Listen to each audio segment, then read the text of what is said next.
जय माता दी, जय मां ललितांबिका। कैसे हैं आप सभी? मैं उम्मीद करता हूं आप सभी स्वस्थ होंगे और आनंदित होंगे। भगवती जगदम्बा की कृपा आप और आपके संपूर्ण परिवार पर निरंतर बरस रही होगी। तो आज जो हम जानकारी लेके आए हैं वो इस विषय पर लेके आए हैं कि कुछ लोग जब जीवन में कष्ट आता है तो जो भी कोई कुछ भी बताता है, व्यक्ति उस कार्य को कर लेता है और उस कार्य को करते समय उसे ये नहीं पता होता कि आगे चल के हमारे साथ क्या होने वाला है। क्योंकि व्यक्ति का क्या है, देखिए वो बात हो जाती है कि जब कष्ट में कोई व्यक्ति होता है तो मरता क्या नहीं करता, तो उसे उस टाइम पे जो बताया जाता है वो व्यक्ति उस कार्य को कर देता है, लेकिन बाद में उन चीजों की लाग लग जाती है और यदि आप वो कार्य फिर नहीं करते तो आप पहले से भी ज्यादा परेशान हो जाते हैं। कोई भी जो आपका इलाज करता है वो अपनी शक्तियों को आपसे पुजवा देता है।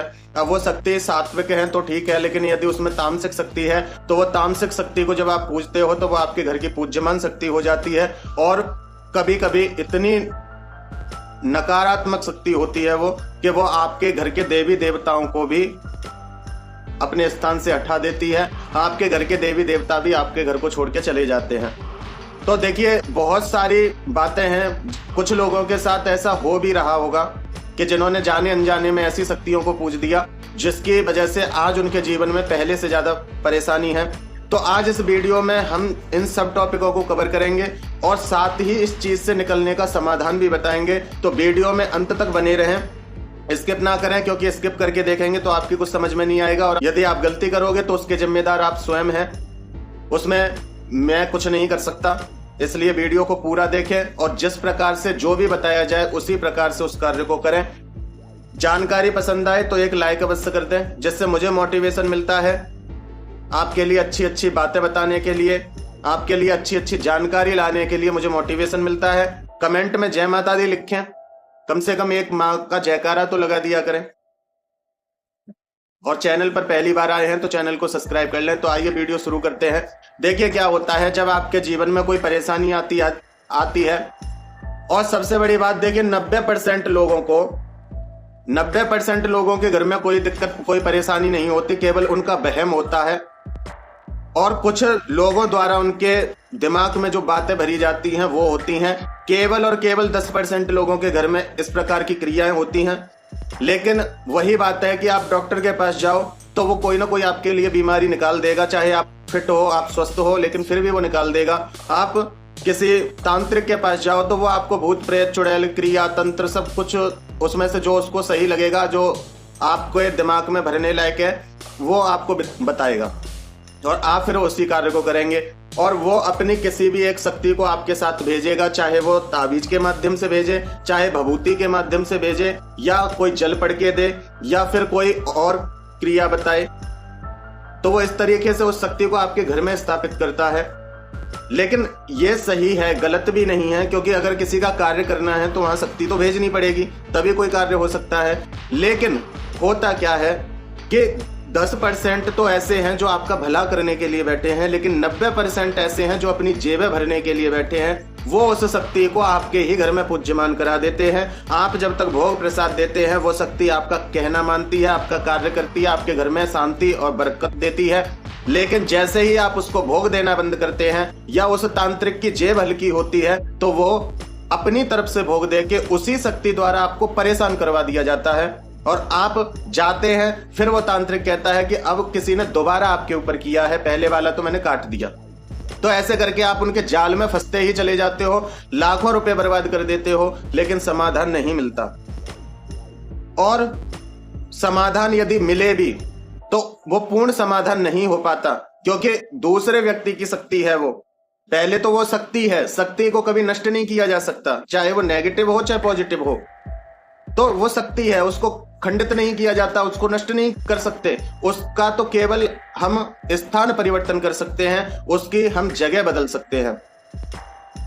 तो अब ये कार्य तो वही करेगा जिसने आप अपनी शक्ति पुजवाई है आपसे। अगर वो नहीं करता है तो दूसरे लोग यदि करना चाहें तो वो पूर्ण तरीके से नहीं कर पाते, क्योंकि उसने किस प्रकार से भेजा है, क्या वचनों में भेजा है, ये वही जानता है। अब देखिए बात करते हैं ऐसे लोगों की जो ये गलती करके बैठे हैं, जिन्होंने पूज लिया। किसी ने कहा कि यहाँ 2 लड्डू रोज रखने हैं तो उन्होंने रखना शुरू कर दिया। उस शक्ति को भोग देना शुरू कर दिया। किसी ने कहा यहाँ सिगरेट जलानी है तो उन्होंने सिगरेट जलाना शुरू कर दी। किसी ने कहा यहाँ अगरबत्ती जलानी है, वहां अगरबत्ती जलाना शुरू कर दिया। और धीरे धीरे धीरे धीरे पहली जो परेशानी थी, जो आपको इतना कष्ट नहीं दे रही थी, केवल मन में थोड़ी सी दुविधा थी और थोड़ा सा समय का परिवर्तन था, जिस कारण से आपको ऐसा लगा कि हमारे ऊपर कोई परेशानी है। और या फिर वो लोग जिनके ऊपर परेशानी थी लेकिन इतनी नहीं थी जितनी अब वो परेशान है, तो इसका यही कारण है। अब इसका समाधान जानते हैं, इसका समाधान क्या है। और जो भी समाधान मैं बता रहा हूं उसको सही तरीके से और उसी प्रकार करना है जिस प्रकार मैं बताऊं। आपको क्या करना है, ये उपाय किसी भी शुक्रवार या सोमवार से शुरू करना है और 41 दिन तक लगातार करना है। इन 41 दिनों में आपको बहुत आराम मिलेगा और जब आपको आराम दिखेगा तो आप ये उपाय करते रहेंगे तो आपके लिए आगे के लिए सारी परेशानियां दूर होती रहेंगी। और कोई ऐसा कार्य नहीं है कि आप मतलब कर ही ना पाए, आप स्वयं कर सकते हैं। अपने घर पे रह के आप खुद ठीक हो सकते हैं। करना क्या है, ध्यान से सुनिए। आपको रोज सुबह शिव मंदिर जाना है। अब शिव मंदिर कैसे जाना है, जो भी अपनी पूजा की सामग्री है वो आपको लेनी है और 1 लोटा जल लेना है। 1 लोटे जल में 2 लौंग, 2 बतासे, 2 इलायची, ये चीज डालनी है।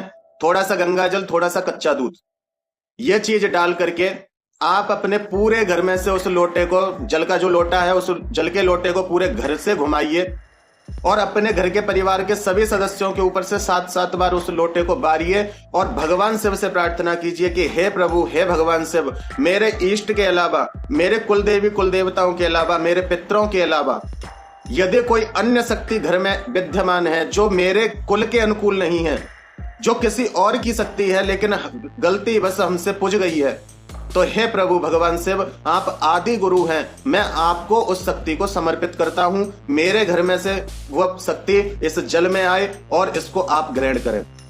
इस प्रकार से उस जल को आप जाके भगवान शिव पे चढ़ाइए, भगवान शिव की शिवलिंग पे चढ़ाइए और चढ़ाते समय ओम नमः शिवाय ओम का जाप करना है और आपको मन ही मन बोलना है कि हे प्रभु भगवान शिव, हमें हल्का कीजिए, हमारे घर को हल्का कीजिए और अपनी दया दृष्टि हमारे घर पे कीजिए, हमारे घर का बंधन कीजिए। और यदि पहले से हमारे घर के अंदर कोई शक्ति विद्यमान है जो हमारे लिए ठीक नहीं है, जो हमारे हित में नहीं है, उस शक्ति को आप अपने चरणों में स्थान दीजिए, उस शक्ति को शांति दीजिए, भक्ति दीजिए, मुक्ति दीजिए।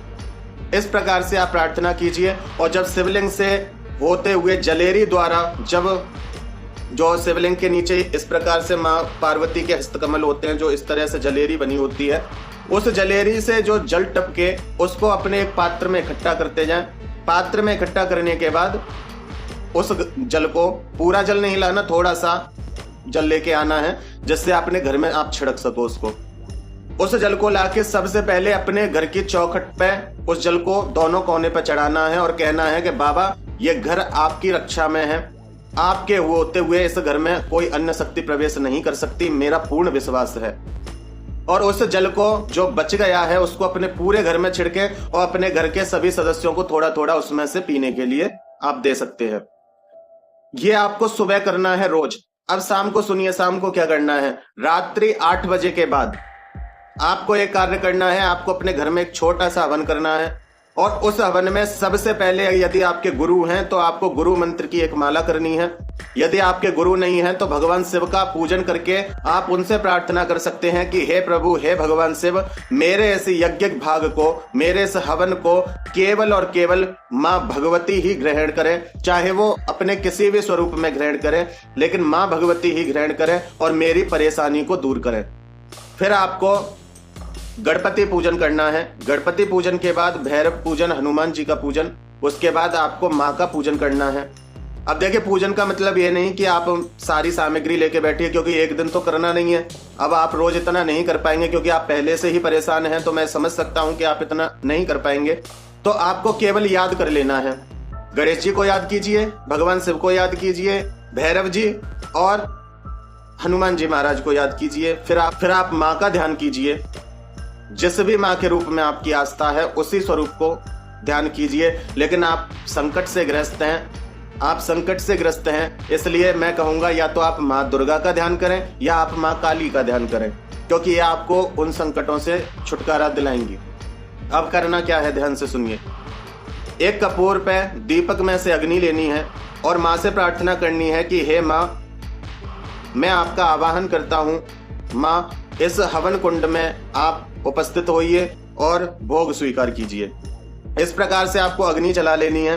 अग्नि जलाने के बाद, अग्नि प्रज्वलित करने के बाद आपको 3 आहुति गणपति की देनी है। ओम गंगणपतये नमः, ओम गंगणपतये नमः, ओम गंगणपतये नमः। 3 आहुति भगवान शिव की। ओम नमः शिवाय नमः, ओम नमः शिवाय नमः, ओम नमः शिवाय नमः।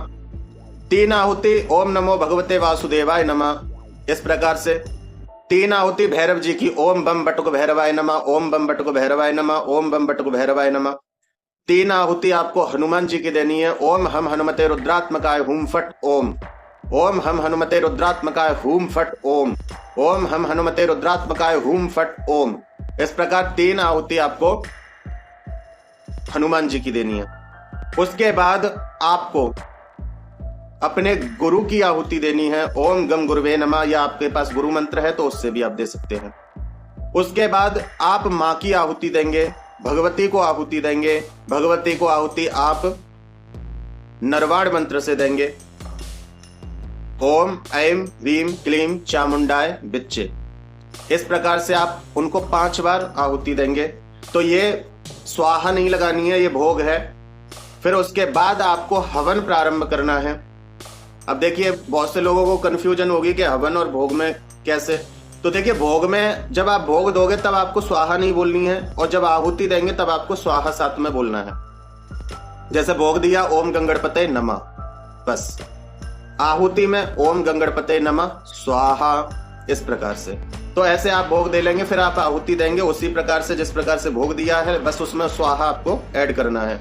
उसके बाद आपको 108 आहुति महानरवाण मंत्र की देनी है।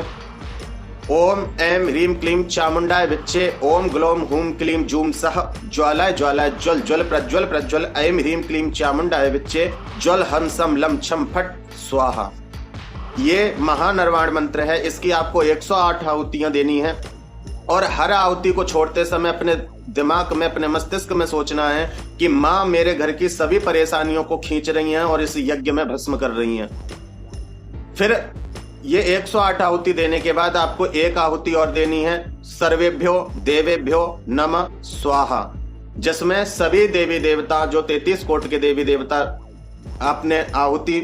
आपने हवन में सम्मिलित नहीं किए हैं, उनको भी उनका भाग प्राप्त हो जाएगा। उसके बाद आप 5 बतासे, 2 लौंग, 2 इलायची से पूर्ण आहुति करेंगे। पहले उनको हाथ में रखिए और कहिए कि हे माँ आदिशक्ति पराशक्ति जगदम्बे महामाई महामाया, हे माँ मेरे से हवन को पूर्ण कीजिए, भोग स्वीकार कीजिए। हे माँ, मेरे घर में किसी भी प्रकार की मेरे विपरीत यदि कोई शक्ति है, यदि कोई ऐसी शक्ति है जो किसी और के द्वारा सिद्ध की गई है और हमसे वो पुजवाई गई है, तो हे भगवती, आप उस शक्ति को उसके स्थान पर भेजें और हमारे घर को सुरक्षित करें, हमारे घर का बंधन करें, हमारी सभी परेशानियों को दूर करें। भगवती आपकी जय हो, आपकी सदा ही जय हो। भोग स्वीकार कीजिए। फिर आपको वो भोग अग्नि में चढ़ाना है, माँ का नाम लेते हुए नरवाण मंत्र द्वारा। जैसे आपने 2 लौंग ली, ओम ऐं ह्रीं क्लीं चामुंडाय विच्चे नमः स्वाहा। फिर आपने 2 इलायची ली, ओम ऐं ह्रीं क्लीं चामुंडाय विच्चे स्वाहा। फिर 1 बतासा लेना है और नरवाण मंत्र बोलना है। ऐसे करके 7 आहुतियां ये हो जाएंगी। और यदि आपको पूर्ण आहुति मंत्र आता है तो सब हाथ में लेके और मंत्र बोल के एक बार में चढ़ा सकते हैं। पूर्ण आहुति मंत्र है ओम पूर्णमदः पूर्णमिदं पूर्णात् पूर्णमुदच्यते पूर्णस्य पूर्णमादाय पूर्णमेवावशिष्यते। इस मंत्र से आप एक बार में ही चढ़ा सकते हैं। फिर आप आरती कीजिए। आरती करके आप खड़े हो जाइए। खड़े होने के बाद एक कटोरी में गंगा जल लीजिए। गंगा जल लेके और उस हवन में से थोड़ी सी भभूत लेके उस गंगा जल में मिलाइए और उसको अपने पूरे घर में छिड़किए। इस प्रकार से आपको 41 दिन तक ये प्रयोग करने हैं। सुबह भगवान शिव वाला और शाम को भगवती आदि शक्ति का। आप धीरे धीरे आप स्वतः ही देखने लगोगे कि आप पहले से स्वस्थ हैं, पहले से आपके घर का वातावरण बदल गया है। और दूसरी बात, ये करने के बाद आपसे हाथ जोड़ के विनती है, फिर कभी किसी के चक्कर में मत पड़ना। यदि कोई भी परेशानी है, कोई भी दिक्कत है, तो आप अपने भगवान से क्यों नहीं कहते, अपने गुरु से क्यों नहीं कहते? कोई कुछ भी कह देता है, वहीं चल देते हो। तो समझिए इस बात को, आप परेशान खुद होते हो, खुद अपनी गलती के कारण अपने ही लिए गड्ढे खोदते हो। ये दोनों काम करिए, कभी किसी के चक्कर में ना पड़े।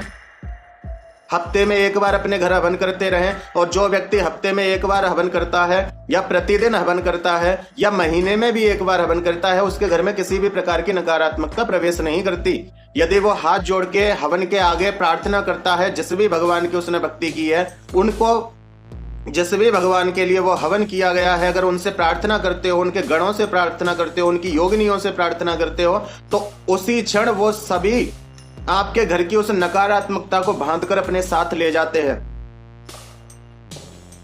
अब बहुत से लोगों को तो यही नहीं पता, बहुत से लोगों को तो मेंटली प्रॉब्लम होती है और वो उन्हें लगता है कि हमारे ऊपर कोई भूत प्रेत है, जबकि उनके ऊपर कोई भूत प्रेत नहीं होता। केवल उसके माइंड में वो चीज सेट हो गई होती है कि मेरे ऊपर कुछ है। फिर उसे गुस्सा भी आती है तो वो उसी तरह से रिएक्ट करता है जिस प्रकार से एक प्रेत रोगी करता है। केवल 10% लोग प्रेत रोग से ग्रस्त होते हैं, और एक निशानी और बता दूं, जिसमें सच में प्रेत रोग है वो कभी भोजन नहीं करता, वो कभी सोता नहीं है। प्रेत रोगी व्यक्ति वो चीजें खाता है जो हम नहीं खा सकते। कच्चा मांस, मूत्र पीता है जल की जगह, और भी जो हमारे लिए वेस्ट है वो चीजें वो खाते हैं। गंदगी पसंद करते हैं, नहाते नहीं है, बहुत सारे सिम्टम होते हैं। अगर ये सब कोई तो जब हम फ्रेश होने जाते हैं सुबह, जो हम मलमूत्र त्यागते हैं उसको ग्रहण करते हैं, वो होते हैं प्रेत। ये प्रेत नहीं होते, माइंड में बस गलतफहमी बैठी है कि हमारे ऊपर कुछ है, कुछ नहीं है। भक्ति कीजिए, और यदि सच में है तो ये प्रयोग कीजिए। आपको लूटा जाता है केवल डरा डरा के, और आप लुटते हो खुद अपनी इच्छा से। तो इन कार्यों को करिए, भगवती कृपा करे। तो मैं उम्मीद करता हूं कि आपको मेरे द्वारा दी हुई जानकारी पसंद आई होगी। वीडियो को एक लाइक करें, कमेंट में जय माता दी लिखें, और चैनल पर पहली बार आए हैं तो चैनल को सब्सक्राइब कर लें। अपना और अपने परिवार का ध्यान रखें, भगवान की निरंतर भक्ति करते रहें, क्योंकि आपकी भक्ति ही केवल और केवल कलयुग में आपको पार लगा सकती है। अन्यथा कोई नहीं, ना तो मैं आपको पार लगा सकता हूं, ना कोई और पार लगा सकता है। अगर पार लगाएगी तो आपकी भक्ति ही लगाएगी, भगवान ही लगाएंगे। तो इसलिए भक्ति करो, गलत फहमी का शिकार मत बनो। फिर मिलते हैं एक ऐसी ही नई जानकारी के साथ। जय माता दी, जय मां ललितांबिका।